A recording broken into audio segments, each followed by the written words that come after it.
學習專注，天才都要刻意練習。我哋成日都會羨慕有啲人咧，點解咁聰明咁醒㗎？佢真係一個天才嚟嘅。作者就話咧，天才都係需要大量嘅練習，或者應該話係正確嘅方法加埋大量嘅練習，造就咗天才。咁咩叫做正確嘅方法呢？作者就講到深度沉浸嘅能力係當中嘅關鍵。佢話能力強者嘅優勢就係在於能夠主動屏蔽干擾，選擇需要嘅訊息，並且係沉浸其中。有啲人甚至會故意喺聲音嘈雜嘅地方鍛鍊專注力，令到佢擁有隨時隨地可以進入深度閱讀同埋思考狀態嘅能力。不過就好少人可以清楚咁講出呢個深度沉浸能力究竟係乜嘢，應該係點樣獲取。作者就話，其實呢一種能力就好似一項技術咁樣，係可以練翻嚟嘅。作者周嶺喺書入面引述咗心理學家安德斯、艾瑞克森同埋科學家羅伯特普爾喺佢哋嘅著作《刻意練習》之中提到嘅論述。佢哋經過大量嘅研究之後指出，所謂嘅天才其實並唔神秘，佢哋嘅本質係正確嘅方法加上大量嘅練習。換言之，我哋冇變到好似天才咁卓越，係因為方法唔啱或者係練習唔夠。就方法而言，絕大多數人喺缺乏指導之下嘅努力都係屬於天真嘅練習，即係話重複咁做某樣嘢，並且指望只係靠不斷咁重複就可以改善表現、提高水平。呢一種只係靠重複嘅埋頭幹，同正確嘅方法根本就係相去甚遠。正確嘅方法呢，通常係具有以下4個特徵。第一，係有定義明確嘅目標。譬如話你要練琴，咁就話俾自己知，連續3次唔犯任何錯誤，以適當嘅速度彈奏完整嘅曲目，而唔係我要練半個鐘呢啲咁籠統嘅目標。目標定義得越明確，注意力嘅感知精確度就會越高，精力越集中，技能越精進。如果目標太大，咁就將佢分解成為小目標，咁樣做亦都係為咗令到目標更加具體同埋精細。第二，練習嘅時候要極度專注。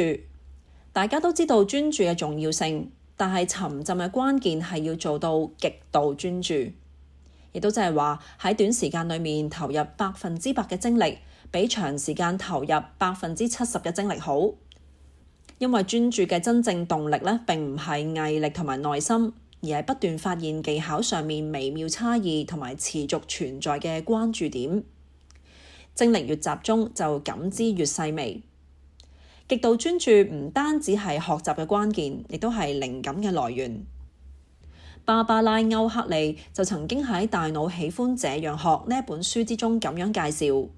大腦喺學習嘅時候係有2種模式，一種係意識嘅專注式思考，另一種係潛意識嘅發散式思考。當我哋運用專注式思考嘅時候，其實就係運用緊我哋嘅意識。呢個時候，當我哋好專注嗰陣，我哋嘅前額葉就會將訊息傳遞到我哋思考內容相關嘅各個腦區，將佢哋連結起嚟。而潛意識嘅發散式思考就係俾大腦跳出我哋原先嘅工作區域，然後隨機咁樣同我哋腦入面唔相關嘅區域進行連接。有時我哋突然之間靈機一觸，啲創作靈感湧上嚟，又或者忽然間叮一聲，諗到點樣解決一啲棘手嘅問題，其實都係我哋嘅潛意識幫緊我哋。當我哋專注思考嘅時候，就係用緊我哋嘅意識。咁而如果我哋想令到潛意識工作呢，就必須要滿足一個條件，就係徹底關閉清晰嘅意識。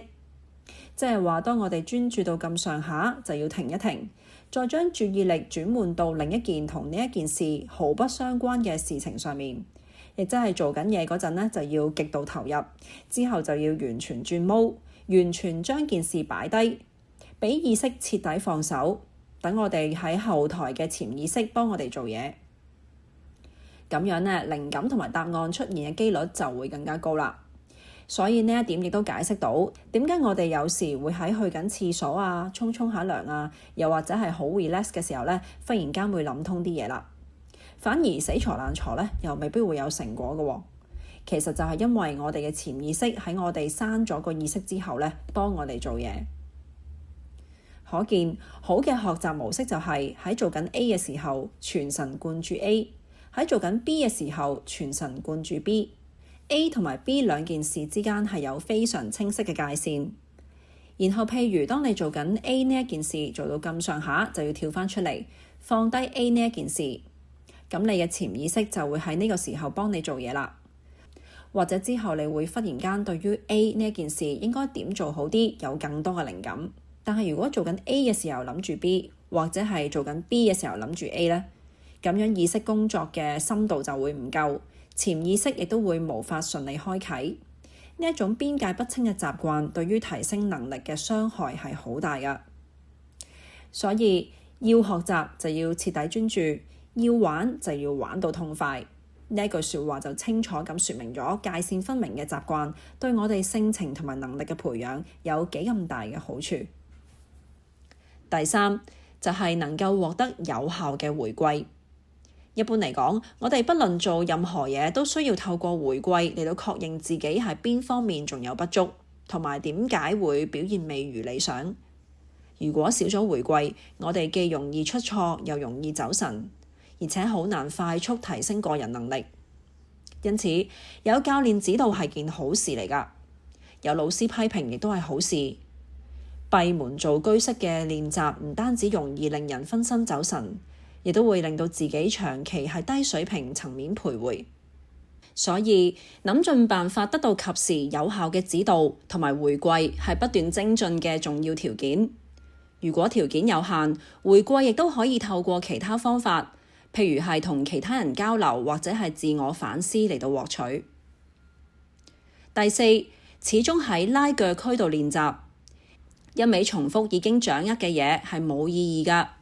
但係挑戰太難嘅任務，亦都會令到自己感到挫敗，兩者都無法令人進入沉浸狀態。